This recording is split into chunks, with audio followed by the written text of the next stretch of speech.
raise money Good afternoon. for We're here at the National They raise Emergency money for Management charitable Agency's events. headquarters located on Gladstone Road, where the nation's leader, Prime Minister, the Right Honorable Perry Christie, along with key members of the emergency management team, are expected to address the nation soon.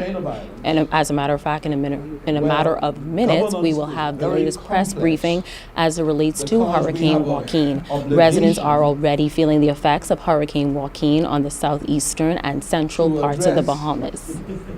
We go now to that press conference. That emanate from islands hundreds of miles away,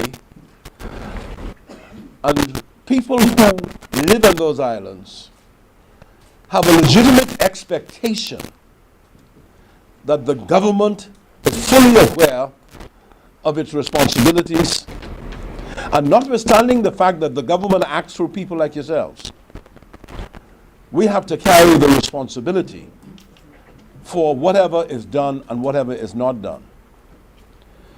So the first point I want to make here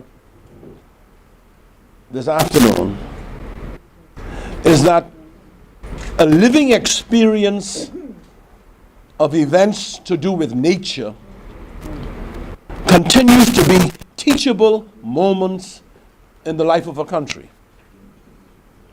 Meaning that we cannot afford not to learn from our experiences and work towards ensuring that we empower ourselves through the knowledge we have gained from events that have taken place. And so in the old days, before the Disaster Preparedness Act, we had faulty communications. Towers would fall down, and we wouldn't be able to communicate from island to island to stay in touch.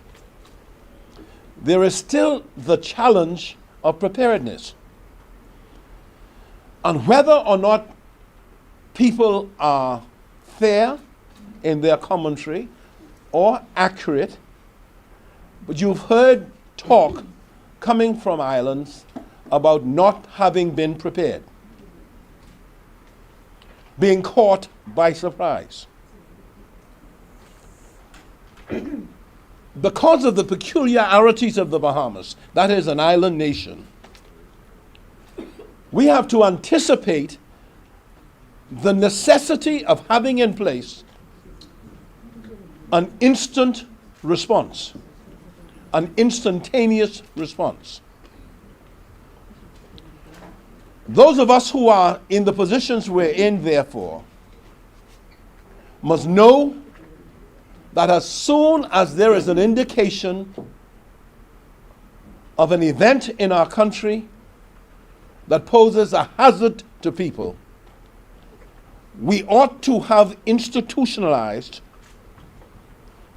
the capacity to respond immediately on every island. And to the extent that we find from this living experience that we're sitting in here now today, that systems made by man sometimes are slow or falls apart, it becomes a teachable moment that must cause us to put in place the remedy. And so I wanted to begin by saying that as we sit here, and as we sat in my office over the last 2 hours, talking to different islands in the Bahamas, we're listening to people speak of their experience. The second point I would like to make now, again to do with disaster preparedness. As you watch what's happening in our region, Dominica, where 20 people lost their lives, where the GDP of the country is wiped out, we know, therefore, that we have all the evidence we need that natural disasters, hurricanes, tropical storms are very costly to our country in terms of infrastructural damage. in terms of potential loss of human life. I want to introduce now the aspect of climate change. As Prime Minister, I've made speeches all over the world. No.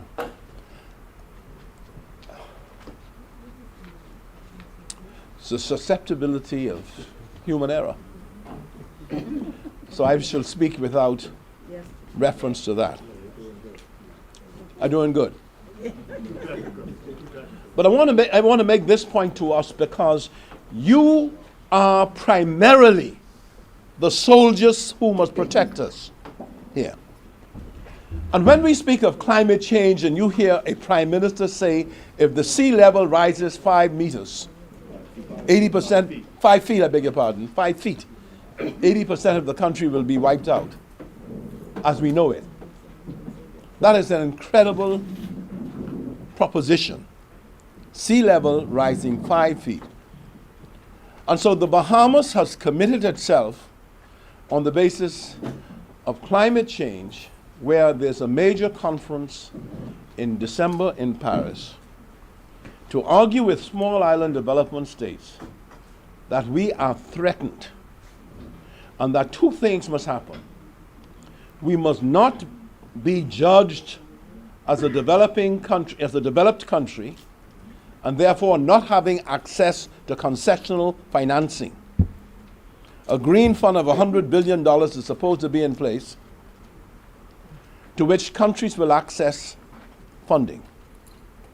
And we have argued that given the nature of the region, and given our size, and given the kinds of economies we have, the Americans were quite correct in agreeing now that when it comes to disaster preparedness, they are not going to use the criterion of GDP per capita, disqualifying countries like the Bahamas.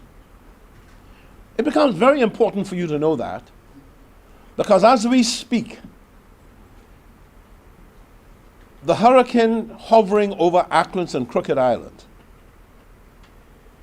is having an impact. And when we were speaking earlier, it was 120 miles an hour.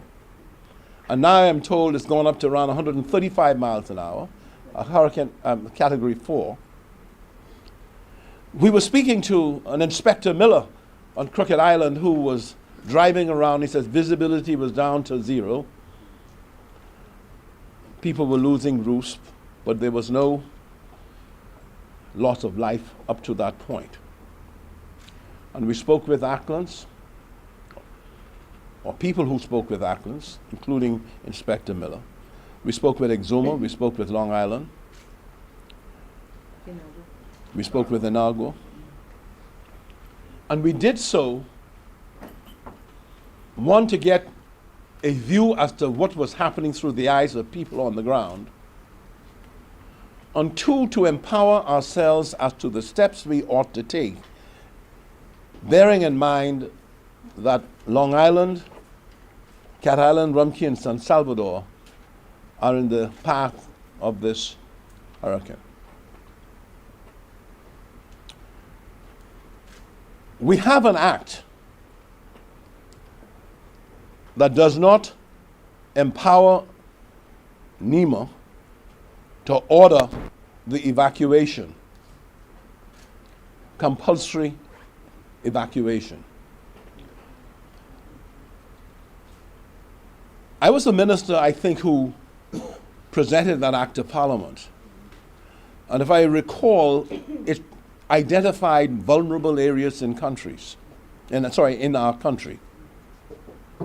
The purpose of that being that there are certain areas in the country are susceptible to great danger with the advent of a hurricane, and that the country is required to take a course of action to protect the people who live in that part of the country. And so we have therefore to, in our discussions today, the Attorney General indicated to us that the director of NEMA will have the capacity to order a state of emergency. And the judgment of the NEMA director, fed in by people such as yourselves, must necessarily put the government in a position to determine whether a state of emergency should be ordered in particular islands or nationwide. I'm advised that New Jersey has already ordered a state of emergency. Meaning that maximum effort, including human resources, will be dedicated to the saving of lives and the protection of property to the extent that we can, using everything within our power and not having anyone debate whether or not they are subject to an order. Now, yeah, I mean, it is important. I'm glad you clap. Because the concern is, Melanie Griffin called me this morning. I said, Melanie, I got to make a speech at 8:30. She said, but Prime Minister, someone called from Inagua indicating that they weren't prepared. And someone else called from Acklands and said that no one told them they should go to hurricane shelters. And we spoke to someone from Inagua who said that they weren't prepared. We have to be aware that whatever the correctness of it is, in other words, we have local people down there in those islands, they're empowered to move immediately upon notice.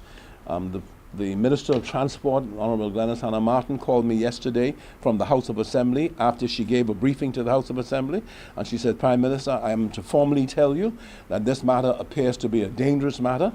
Whereupon I then called the NEMA director, Captain Russell, to say to him, I've been spoken to by the lady in charge of the Met Office, the political responsibility, and she has told me a dangerous potential storm is out there, and he said he's mobilizing at the time. So I assume in the mobilization, people would have been told, people would have been called, and we would be on maximum preparedness for it. And if they weren't, no use lamenting over it. The point is, we must know that it must not happen that way. And so I'm here with my colleagues to see from ourselves how we go about addressing this issue of disaster preparedness. As we speak, we have seen pictures in Long Island where the hurricane has not yet arrived, but flooding to an extent in certain parts of it where the water is approaching the height of some windows. And so therefore, we know it's a very serious implication. And we know that it's better to take maximum precaution than to wait to regret not having done so. Because at the end of the day, your sitting in here is to protect the Commonwealth of the Bahamas and to protect all of its citizens. And as you go through this experience, you are empowered to say to the political directorate, there are certain things we have to do to strengthen ourselves. We asked, could we call the administrator in Acklands? He said he's flooded into his home, he can't get out. The satellite phone is in his office. So the question for us is this. When we spent $68 million putting fiber optic cables to all of the islands, we knew we had made a great advance in communications. The question for us is, what else should we do? Because the one thing we must be able to do, Captain Russell, is for the purposes of disaster preparedness and action taken in consequence thereof, we ought to have the same level of communication that the police have. Now, I asked the Commissioner of Police to see if he could make it down here, having spoken. He's here? Commissioner, come please. All right? I called the Commissioner, who is really leading in that conference on Paradise Island, and who has to wear a number of hats, because when distilled to its bare essence, we have police officers in every island. And to the extent that we were able to talk, we know that they were out there working at the height of this hurricane as it impacted Crooked Island, Acklands in particular. So, Commissioner, I wonder if you could come and help us out, because I did ask the Commissioner to do round robin with the islands to give us an assessment on what he's found. Yes. Prime Minister, if you'll permit me, allow me to please do what I do best, and that is to be honest to the Bahamian public. I have never been told, I have not been told, I am not aware of any crisis at the moment in any island of the Bahamas, Family Island, where the police directorate cannot communicate with NEMA. Where's NEMA? Mr. Russell, I'd like to see my good friend, Mr. Russell. There he is. Mr. Russell and I have been in contact. We are always in contact. And if it's not me, it's through Superintendent Dames. Come near me, please. Young technocrat. The government of Bahamas invested a few years ago millions of dollars in what is referred to as a trunk communication system. So you can take this radio set right now and get a QSA from Inagua. Inagua from Alpha 1. QSA, over.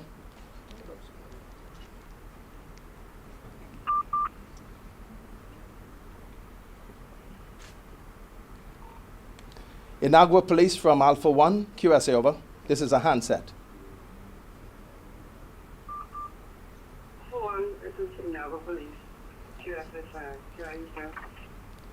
QSA 5, thank you very much. QSA 5 is the best QSA you can get.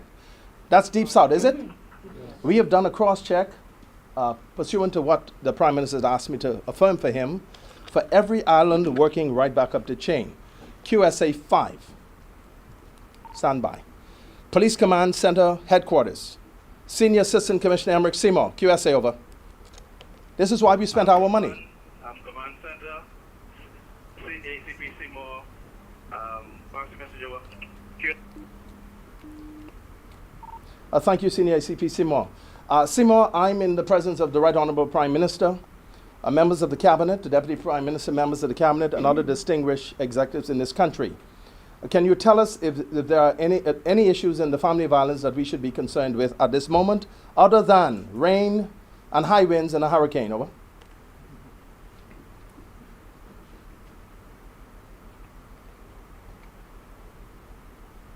For one, all of the reports we've gotten so far up, and that's all of the central and southeast Bahamas. Is there a lot of rains, a lot of winds, and intermittent rain here and there, but no other reports at this time. How do you read over? Turn up the NEMA set. Senior ACP Seymour, Command Center, Nassau, Strength 5. I want you to do a cross-check with NEMA headquarters here, please. The system that the government of the Bahamas is satisfied works in terms of proper process. Will you now, in subservience to NEMA, give NEMA a QSA check, please?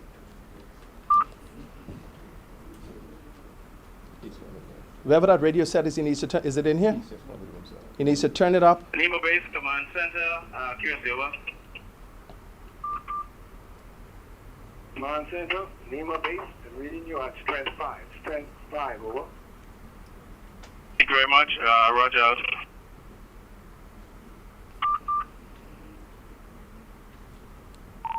Command Center, Nassau, NEMA base, Alpha 1, Commissioner of Police. Thank you very much, and Roger. Prime Minister, I'm pleased to report to you and to the people of the Commonwealth of the Bahamas that the investment was a good investment, it works. And here is the problem. If what we have a problem with might be some issues around coordination. I'm aware that in all family islands, all across the Bahamas, when we heard of the approaching storm days ago, we set about with NEMA putting in place those procedures and saying to people you should get in order your hurricane shelters, prepare yourselves, and to be prepared to communicate if necessary. What happens, unfortunately, is if you have a person or two in a position of authority with a device, and he or she says, I'm going to go 2 or 3 settlements out, and I'll see you when I get back. Mother Nature has a different agenda. So if you have your little sat phone or your cell phone and you go 3 settlements out, your intentions are not bad, but you may not get back. Why am I able to tell you that? Because the latest update is I have a police inspector, Anton Miller, in Crooked Island, and he says, an old Western terminology, he said, Commissioner, I'm holed up near a service station. And I'm holed up not because of the wind and the rain, but there's now debris in the street and I cannot pass. So I said to him, now, Brother Miller, take it from a man, I see Mrs. Lillian Quan Forbes here, who's been wet many times over. You're going to get wet, water will come through your roof, water will come into the house, but it doesn't mean any harm to you. Stay safe, and once the storm has abated, normal procedures, NEMA has been telling this to the public all along, you want to go back now and check your shelters. He's assured me, Mr. Prime Minister, that the All Saints Church, he said in, is it Church Grove, is in order when he last checked. Landrill Point is in order. Cabbage Hill is in order. He checked them all. His only issue is, he doesn't mean any harm, but he's moving about in a storm. I don't want him doing that. They should be hunkering down until the storm is abated. That's the instruction. And then you go out. And this wonderful organization, NEMA, which we understand and we respect, will come behind and determine, if you have some challenges, how we might, with the Red Cross and other agencies, move some support to you. Prime Minister, I hope I've clarified it. I cannot, as Commissioner, prevent a member of the public from giving an erroneous report. I cannot prevent a member of the public saying anything that he or she wishes to say. But what I can say is, the police department will always give the public an honest report, will always give the Prime Minister, the Deputy, and the Cabinet an honest report, and I've just given you an honest report.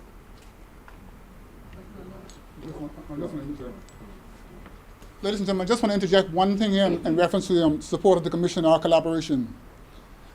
At any point in time, if I call from a satellite, from a cell phone, and I call the control room, and I identify myself as Captain Russell, Director of NEMA, and I need to get a message to all of our islands simultaneously, the officer in charge can switch on every single broadcast to every station, and I can pass a message to every single island simultaneously.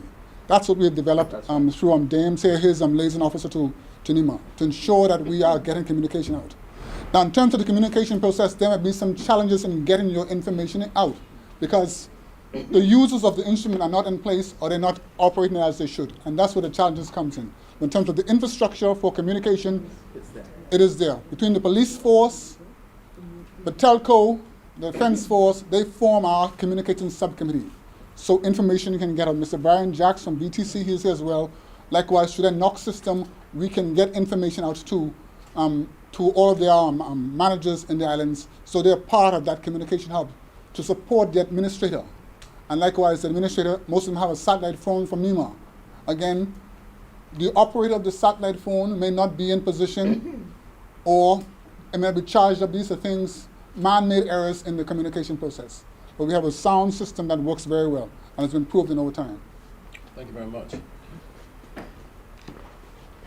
See, I think it's important for the people of the Bahamas who are listening, who are watching, to know that the government of Bahamas does have the capacity to speak to all of the islands, to be able to, through the police, through NEMA's connection with the police, to be able to communicate and make a determination moment by moment as to what's happening, obviously subject to being able to reach them. Having said that, we want to be able to say to the people of Crooked Island, Acklands, and Long Key that we are with you, that we are going to be very closely monitoring what's happening down there, as you have heard, and that as soon as practicable, we will move in with whatever levels of relief that is needed in connection with whatever levels of damage that have taken place. With respect to those islands that are experiencing now winds and flooding, where the hurricane has not yet reached there, we anticipate those islands to be particularly Cat Island, Rumkey, and San Salvador. We know, and Long Island, I beg your pardon, it goes from, that's right, Crooked Island to Long Island. We have already seen in places like Mangrove Bush, Millis, the level of flooding that is taking place. We've heard from the administrator there to the extent that she was able to report, and they all seem to be saying that yes, there is a serious thing going on, but right now they have not had any reports of people endangered, other than we have been told that some people went to Samana Key and had no notice of this, and the question is how safe they are, where they are, and that's work in progress in trying to make that determination, Samana Key off Acklands. And so moving forward, therefore, the Deputy Prime Minister indicated that he has been talking to all areas of his constituency, that they are prepared. There appears to be no major requirement on their part at this stage of it. I do not know, and we do not know, the impact of 140 miles an hour on those areas. We do know that it's a horrific kind of experience. And so therefore we have to ask people to listen to those leaders in the community who are telling you what to do. Use hurricane centers that have been opened. In speaking to the Member of Parliament for Exuma, they have been touring all of Exuma, and they have been ensuring that the elderly, you know, they had a particular place just outside of Georgetown, where they moved willingly, people moved, the elderly moved, and they left the young people in place who said they will stay there to protect the property. So there is cooperation going on. NEMA has indicated there are some people who refuse to move. All right? And so again, I am sure, notwithstanding a law where you have to move compulsorily, that if the police are involved in this matter, and I remember, Commissioner, listening to a report where when you were in Freeport, you yourself went in to rescue even Ken Russell, who was the Member of Parliament, where water, he was in a two-story house and water was just exceedingly high, and they're saying that you took a major risk as the officer in charge to personally go yourself towards bringing some kind of rescue and relief to that area. So we well understand, therefore, the nature of this. And so, please, I think to the extent that Bahamians can see all of you assembled here, knowing that we are an island nation, and knowing that you have counterparts in each island whose job it is to be able to engage in the same work that you're doing, to the extent that NEMA is able to hammer out levels of efficiency, to that extent we're going to be very, very happy with what's going on. But I want to leave you with this point, that as you work in the various areas that you're working in, from the various divisions of government that you've come from, please let us know whether or not there are things we can do to improve our capacity to protect our country. And we've already felt that we have to amend the law to provide for this relationship with vulnerable areas and requiring people by law to leave when the order is given. We do know that we have to have a culture of being able to readily declare a state of emergency even if it is for particular islands. Governments are empowered by you who work with NEMA, the director of NEMA, to carry that out. And in fact, as we speak, I think the Attorney Generals have had drafted. So for the, I think, you have it? This is pursuant to Section 27(1)(a) of the Disaster Preparedness and Response Act. I, Perry Christie, Prime Minister of the Commonwealth of the Bahamas, hereby inform the general public, pursuant to Section 21(a) of the Disaster Preparedness Act, that I have been advised by the Director of NEMA at such and such a time today that due to Tropical Cyclone Joaquin, that several of the southern islands of the Bahamas have been severely impacted by storm surges and flooding in these islands. I have also been advised that a hurricane warning remains in effect for the central Bahamas, and hurricane watch remains in effect for the northwestern Bahamas, and that an emergency exists. And in the interest of safety, all residents residing in low-lying and coastal areas in these islands should evacuate immediately to designated shelters in order to protect life. Accordingly, I hereby order that a disaster emergency exists in these islands, and that all residents of the islands to be named evacuate those areas immediately to the designated shelters. It is better to anticipate in the maximum protection of our people that should be done. It is better to do it than to have yourself second-guessed because something happened that you said you did not reasonably expect to happen. But as you saw, it says the Prime Minister has to be advised. And of course, the Prime Minister would not want to put Captain Russell in a position where he say, the Prime Minister make me do it. That's a serious point. And I think he has access to the collective brain power in this room to be able to arrive at a judgment as to whether or not that is an appropriate course of action to take right now in all of the circumstances with respect to those islands that could be impacted by this hurricane. It empowers, therefore, those officials in those islands, in pursuance of that order, to cause particularly the elderly who cannot scramble for help to move to a place of safety.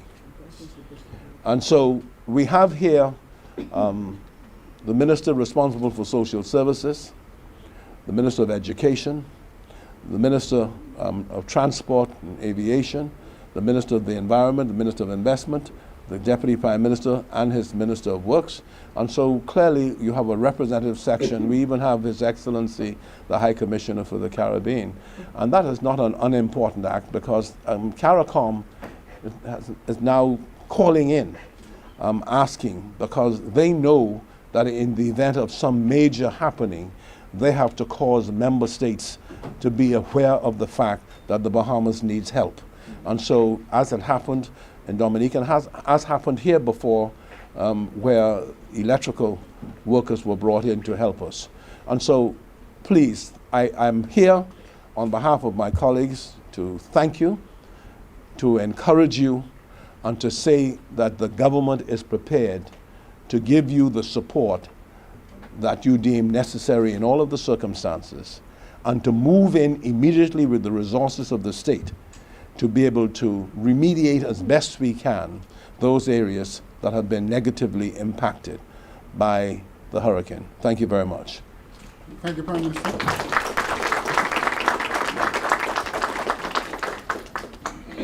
Ladies and gentlemen, I want to take this opportunity to thank the Prime Minister for joining us here this afternoon to give the nation an address, an update as to where we are.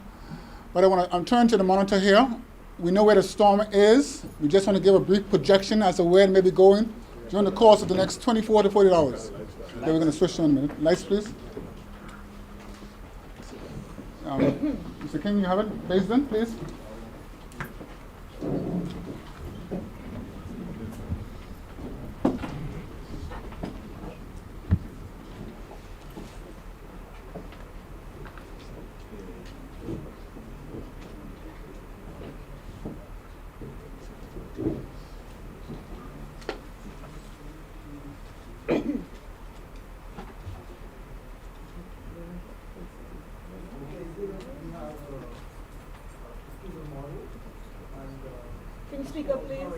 Here we have a computer model called Hurricane. Trevor, can you work it from here? Please.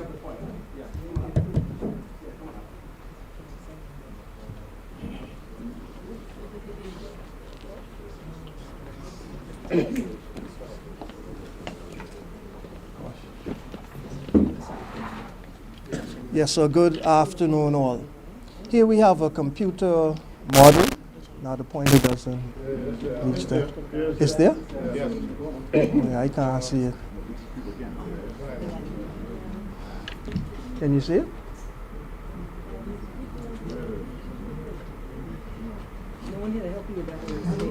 Mr. King, see if you could. Yeah, give that. But he'll also have to advance it. You can advance it from there.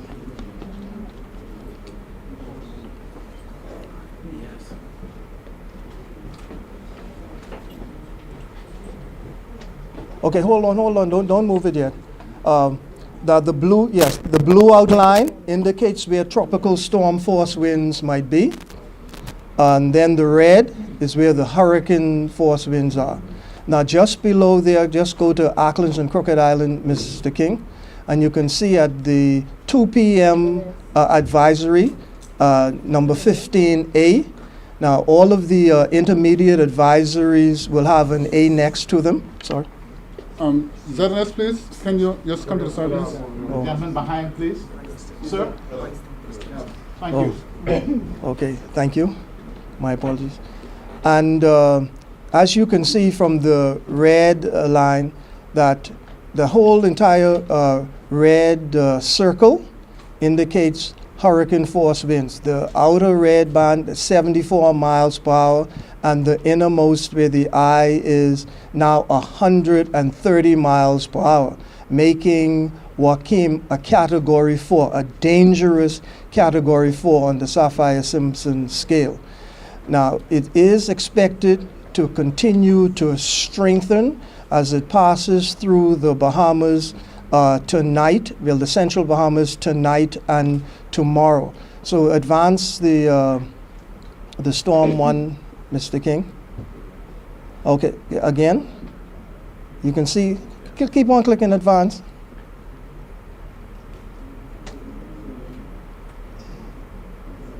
Advance, yeah. Advance.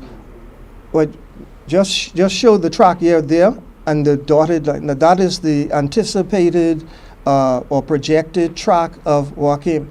But still, as you can see from the extent that even most of the islands, I might as well summarize this, most of the central Bahamas, which would include, and also parts of the southeast Bahamas, Auckland's and Crooked Island, should be, you can slow down now, should be within the hurricane bands for at least 12 to 15 hours. Now, can you imagine 130 mile an hour winds? Right. Now, please be also advised that with these winds, it's just not a sweeping, they are almost like you clap your hand. It just hits and it relaxes. And so that is why the force pushes down buildings and turns things. All right, it's just like you using a hammer, 130 mile an hour. And on this current projection, you can see that, point there to the time, to the 6 a.m., please, Mr. King, on Friday, October, down below, go down, down, no, with the pointer, to the 6 a.m. Eastern Daylight Time.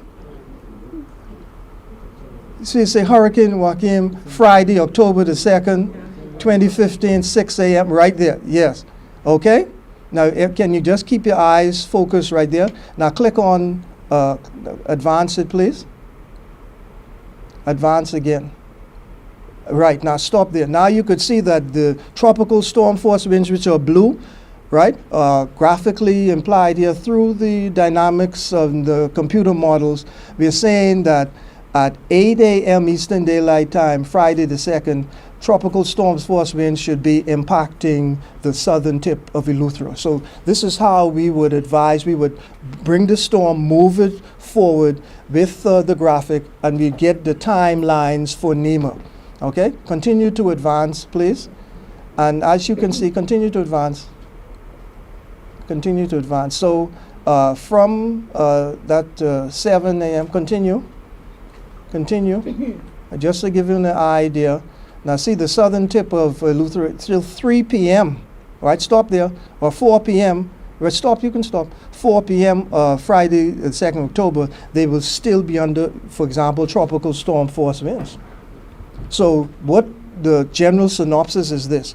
Because Joaquin is moving so slowly, the rainfall accumulations, right, are expected to be from 10 to 15 inches now. That's with the latest with the Hurricane Center. We have already had advanced prolonged rains, so the ground is saturated. And so therefore along with what they call the storm surge, so not only the flooding, which causes the localized ponding, but also with the storm surge, and seeing that some 80% of the islands are 10 feet or less above mean sea level, as being experienced and reported right now, we're having some of the roads inundated with salt water as we speak. Now, some ground truths there, for example, Acklands and Crooked Island, because one of my officers, Clyde Nolan Johnson, one of the meteorological observers, has family there, and they've reported that roofs have been blown off and damaged the structures of the buildings, okay, which is consistent with a Category 3, Category 4 tropical hurricane. Thank you. Now, surges will cause the water level or the sea to rise at least another 4 to 5 feet with this sort of category, and on top of that are dangerous or battering waves. Okay, so we have a multiplicity of hazards, combining there, that just makes Joaquin a very, very dangerous, or as they would call it there at the National Hurricane Center.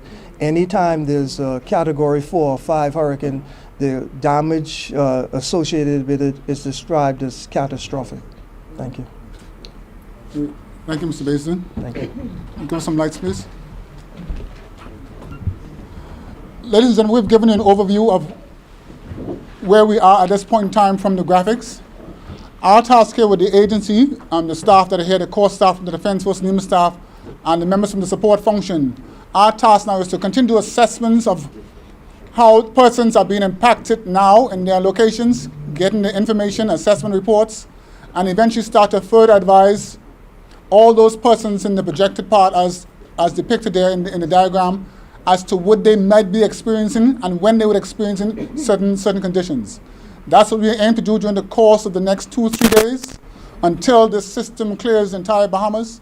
And immediately after the system is all cleared the Bahamas, our assessment teams have been assembled now, and we will arrange flights to get members of the advisory committee into the affected islands, as well as members of our disaster management committee, so we can start our initial damage assessment and more extended assessment of areas that have been impacted, so that we can further advise as to how we can assist those areas that have been impacted.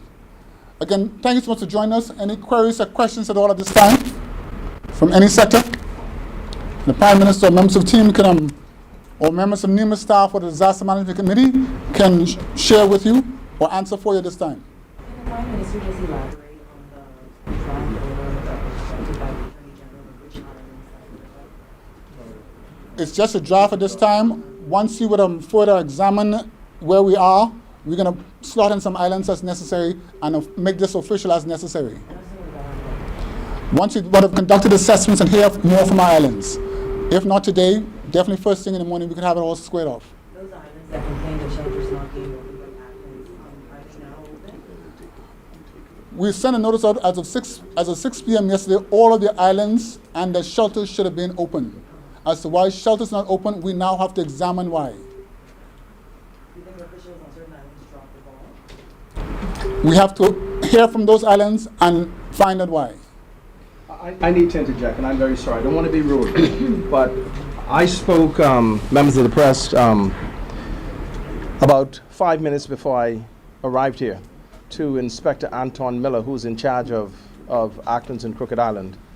And I indicated to you earlier that he indicated that he was moving about the community, and those shelters in Crooked Island were open, that people were obviously being taken care of, but that he could not complete his assessment. That was the impression I got from him. Your question now is prompting me to make another call. James, I'm going to suggest you go outside and call him back, because I'm not receiving any information that people didn't have access, and I'm speaking from a police perspective.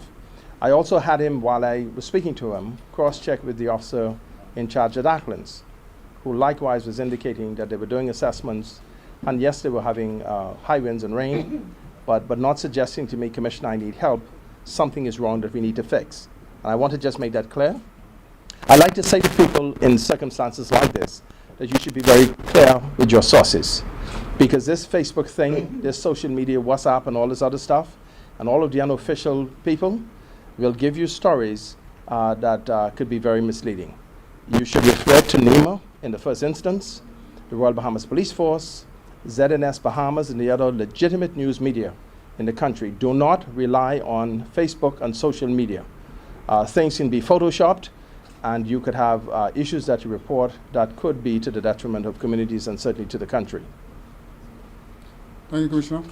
Again, just further clarity on this draft statement was read by the Prime Minister. Again, we know where the system is now. We know where it was. That's behind us to a certain extent. So now, once you know where the system may be going from here on, then if we need to key in some islands here to force evacuation, then we will dot them in accordingly, okay? Yeah, I just want to make a final comment. And as I said before, I want to be absolutely cautious that when an act empowers an officer with the discretion to take the kinds of steps for disaster preparedness, it is assumed that he will do so in consultation with the armed forces of the country, armed services of the country, and all of that. But I just want to be able to leave with my director that when a Met Office personality uses the word catastrophic, all right, do not let people second guess you, would be my advice, right? That somebody walked to this microphone and people heard them use the word a catastrophe.